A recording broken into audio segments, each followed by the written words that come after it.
Asset allocation investing का एक important part है। इसमें हम अपने इन्वेस्टमेंट पोर्टफोलियो को डिफरेंट एसेट क्लासेस में डिवाइड करते हैं। ये क्लासेस हैं स्टॉक्स, बॉन्ड्स और कैश। एसेट एलोकेशन का गोल है रिस्क और रिटर्न को बैलेंस करना। हर इन्वेस्टर के फाइनेंशियल गोल्स और रिस्क टॉलरेंस अलग होते हैं। एसेट एलोकेशन इंडिविजुअल नीड्स के हिसाब से इन्वेस्टमेंट स्ट्रैटेजीज टेलर करने में मदद करता है।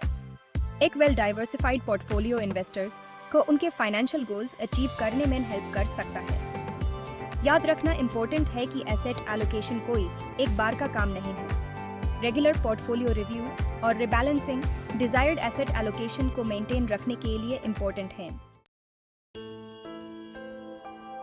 स्टॉक्स या इक्विटीज किसी कंपनी में ओनरशिप रिप्रेजेंट करते हैं।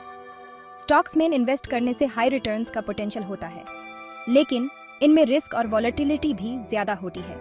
बॉन्ड्स डेट सिक्योरिटीज हैं। जब आप बॉन्ड्स में इन्वेस्ट करते हैं तो आप एसेंशियली किसी कंपनी या गवर्नमेंट को पैसे उधार दे रहे होते हैं। बॉन्ड्स में रिटर्न स्टॉक से कम होते हैं, लेकिन ये कम वॉलेटिले होते हैं। कैश सबसे कंजर्वेटिव एसेट क्लास है। इसमें savings accounts, money market funds और शॉर्ट टर्म गवर्नमेंट सिक्योरिटीज 8 हैं। कैश स्टेबिलिटी और लिक्विडिटी प्रोवाइड करता है, लेकिन इसमें रिटर्न्स कम होते हैं। हर एसेट क्लास की कैरेक्टरिस्टिक्स को समझना इन्फॉर्म्ड एसेट एलोकेशन डिसीजंस लेने के लिए इम्पोर्टेंट है। इन्वेस्टमेंट रिस्क्स को मैनेज करने में एसेट एलोकेशन का विटल रोल है। डिफरेंट एसेट क्लासेस में डिवर्सिफाई करके इन्वेस्टर्स किसी एक एसेट क्लास में होने वाले लॉस के इम्पैक्ट को अपने ओवरऑल पोर्टफोलियो पर कम कर सकते हैं।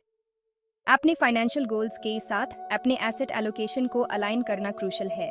फॉर इंस्टेंस, एक लॉन्ग टर्म इन्वेस्टर जो रिटायरमेंट के लिए सेव कर रहा है वो ज्यादा अग्रेसिव एसेट एलोकेशन चूज कर सकता है।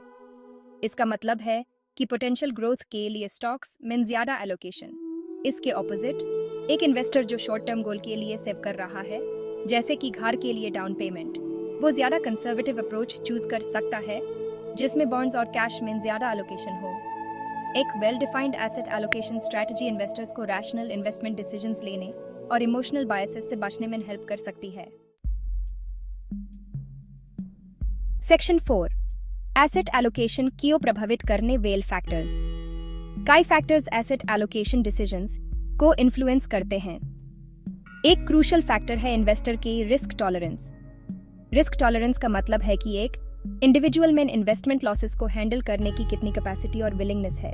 इन्वेस्टमेंट टाइम होराइजन एक और इम्पोर्टेंट कंसिडरेशन है। इन्वेस्टर्स जिनके पास लंबा टाइम होराइजन होता है वो ज्यादा रिस्क ले सकते हैं और अपने पोर्टफोलियो का बड़ा हिस्सा ग्रोथ ओरिएंटेड एसेट्स जैसे कि स्टॉक्स में एलोकेट कर सकते हैं। Financial goals asset allocation determine करने में एक इम्पोर्टेंट रोल निभाते हैं। क्लियरली डिफाइंड फाइनेंशियल गोल्स जैसे कि रिटायरमेंट प्लानिंग या घर खरीदना अप्रोप्रिएट एसेट मिक्स डिटरमिन करने में हेल्प करते हैं। मार्केट कंडीशंस और इकोनॉमिक आउटलुक भी एसेट एलोकेशन डिसीजंस को इन्फ्लुएंस कर सकते हैं। इन्वेस्टर्स अपनी मार्केट व्यूज के आधार पर अपने एसेट एलोकेशन को एडजस्ट कर सकते हैं।